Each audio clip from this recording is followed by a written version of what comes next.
Pak Ustadz, saya punya dua anak laki-laki, 11 dan 13 tahun. Mereka lebih takut kepada syaitan daripada melakukan dosa seperti meninggalkan sholat dan melawan kedua orang tua. Tolong nasihatnya. Ya. Anak saya ada di ruangan ini sekarang. Tentu saja bagi si ibu satu hal yang positif saja kalau mengingatkan anaknya, dan bagi anak tentu kita nasihatin ya. Pertanyaannya, kalau umurnya seperti ini berarti umurnya seperti anak saya juga nih ya. Jadi saya mengingatkan seperti saya mengingatkan anak saya, untuk apa tidak bakti sama orang tua, untuk apa tidak sholat, untuk apa tidak melakukan ketaatan-ketaatan. Dan itu satu sisi ya. Padahal sebenarnya semua ibadah, saya pernah jelaskan ini, semua ibadah itu kalau dikerjakan pasti membuat ketentraman jiwa. Seperti misal, nggak ada orang habis sholat lalu dia sumpek, nggak ada. Nggak ada orang habis majelis ilmu begini lalu sumpek, nggak ada. Yang ada semangat berbuat baik, gitu kan? Takut berbuat dosa, itu yang ada. Jadi lebih baik. Nggak ada orang yang berbuat ketaatan termasuk bakti dengan orang tua, termasuk bersedekah, termasuk baca Quran, dibenci oleh masyarakat manusia, nggak ada. Jadi Allah perintahin, dijanjikan pahala yang besar, di mata manusia juga disukai. Nggak ada orang yang bakti sama orang tua lalu dibenci sama orang, itu tidak ada. Dan ada hadis Nabi Muhammad SAW, dengarkan baik-baik anak-anakku, ini kalimat yang penting sekali. Kata Nabi SAW, jagalah kehormatan, kesucian, kemaluan kalian, maka Allah akan jaga kehormatan, kesucian, kemaluan pasangan kalian. Dan berbaktilah dengan kedua orang tua kalian, maka Allah akan karuniakan kalian anak yang berbakti dengan kalian. Jadi jangka panjangnya adalah, kalau sekarang bakti dengan orang tua, nanti Allah kasih anak yang bakti dengan kita. Jangka panjang, kalian akan dewasa, kalian akan menikah, nanti punya pasangan, punya anak. Sekarang bakti sama orang tua, Allah kasih anak yang bakti juga dengan kita. Saya punya ayah, alhamdulillah masih hidup. Saya kasih contoh dan saya lihat depan mata saya soalnya. Pada saat ayah saya lagi mau jalan, saya coba melakukan apalah yang terbaik. Saya kadang-kadang kalau lihat beliau, saya siapkan sendalnya, lalu beliau pakai sendalnya. Kalau mau naik mobil, saya bukain pintu. Mungkin itu ijtihad, upaya yang saya bisa lakukan lah. Walaupun tidak ada apa-apa yang dibanding perbuatan orang tua saya buat saya gitu. Doa mereka sekali saya sudah luar biasa buat saya.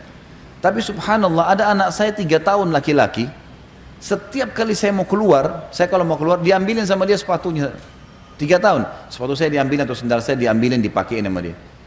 Kadang-kadang kalau saya mau masuk kamar dibukain pintunya, mau makan diambilin makanannya. 3 tahun dia bisa melakukan. Saya tiba-tiba langsung connect dengan hadis tadi. Apakah ini balasan Allah seketika karena saya buat kepada ayah saya? Anak saya 3 tahun belum ngerti apa, biasanya cuma suka main-main, memberikan apapun yang saya sudah lakukan pada ayah saya. Depan mata saya lihat. Sampai saya bilang sama istri saya, coba lihat nih, bagaimana Allah menunjukkan kepada kita kebenaran sabda Nabi Muhammad SAW. Itu kan. Kalau masalah takut dengan syaitan, syaitan itu makhluk Allah yang terhina, kecil, terhina dan kecil. Tidak ada kedudukannya, tidak ada andilnya, tidak ada sesuatu yang bisa diandalkan dari syaitan. Tidak ada. Apa yang mau ditakutin dari syaitan? Apa yang syaitan lakukan? Kalau syaitan bisa menguasai kita teman-teman sekalian, maka tidak ada di antara kita yang bisa duduk di sini. Tidak bisa minum, nggak bisa makan. Syaitan akan susahin dia, karena syaitan penjahat kan. Tapi syaitan buktinya nggak bisa buat apa-apa, kita bisa makan, kita bisa minum, dia cuma membisikkan saja. Dan Allah mengatakan dalam Al-Quran, A'udzubillahi minasyaitonirrajim, fala takhafuhum wa khafuni in kuntum mu'minin. Jangan kalian takut pada syaitan dan hanya takut kepada saya kalau kalian benar-benar beriman. Nggak ada yang perlu ditakutkan dari syaitan. Makanya khusus untuk ini, ibu yang bertanya dan anak-anaknya bisa baca buku judulnya Jangan Takut Syaitan, terbitan Pustaka Tazkiyah, satu penerbit dengan buku yang sedang kita bahas ini. Lebih tipis saja.